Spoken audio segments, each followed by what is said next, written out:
Welcome to the service clinic at Low Country Harley-Davidson. I'm Doc Harley. Today I'm standing next to a 2017 last year production of the twin cam Dyna, and this is one of the special models, and it is here to become more special with more horsepower, so the customer has opted to convert his belt drive to chain drive.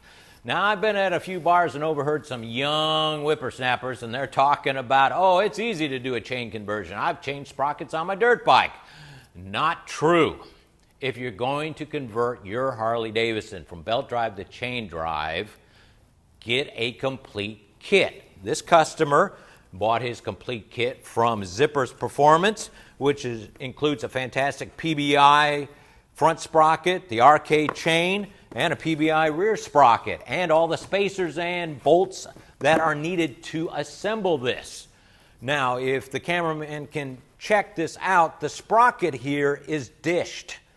Both of them, front and rear, but you can really see it on the rear, and there is a spacer behind it. This all comes in the kit. You got to imagine the belt drive system stood out further than these chain drives, so they had to move everything out so it clears the swing arm, the foot peg, the transmission, and everything else. So the kit has to be complete with all the spacers, nuts, and bolts. Talking about bolts, a lot of times the belt pulley bolts won't work with a chain conversion because they're too long. You've got to use the correct length in bolts in attaching the rear sprocket, and use the correct torque and red Loctite when putting this on. All right, so once you get this on, the first thing you have to do is make sure that the alignment of the swing arm and rear axle is complete. That is, the point from here to here has to be even on both sides. Got to have that correct before you even go any further. Once you've got that nailed down and you've got your sprockets on, before you put the chain on, now this technician's already finished completing the job. I'm not going to take it apart, but you have to make sure that the sprockets are aligned with each other. The ideal situation is to have a steel piece that could go from one end to the other, but a lot of us don't have that long of a steel piece, so you can use string. And here's how you do it. You loop a piece of string behind, you come out at the 10 o'clock, come across the sprocket at the 2 o'clock, go behind the foot peg, miss everything, come in at the 10 o'clock, and out the 2 o'clock here.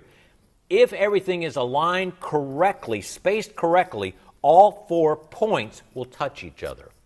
The alignment is very crucial. Now remember, you're going to chain drive, so you will not have a maintenance-free area. You've got to keep this clean, lubed, and adjusted correctly.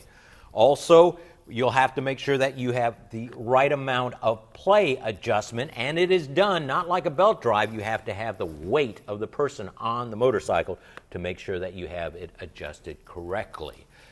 Doing chain drive conversion is a very serious modification to your Harley-Davidson, so do it right. Get the right parts and take your time on the installation. I'm Doc Harley. We'll see you next time.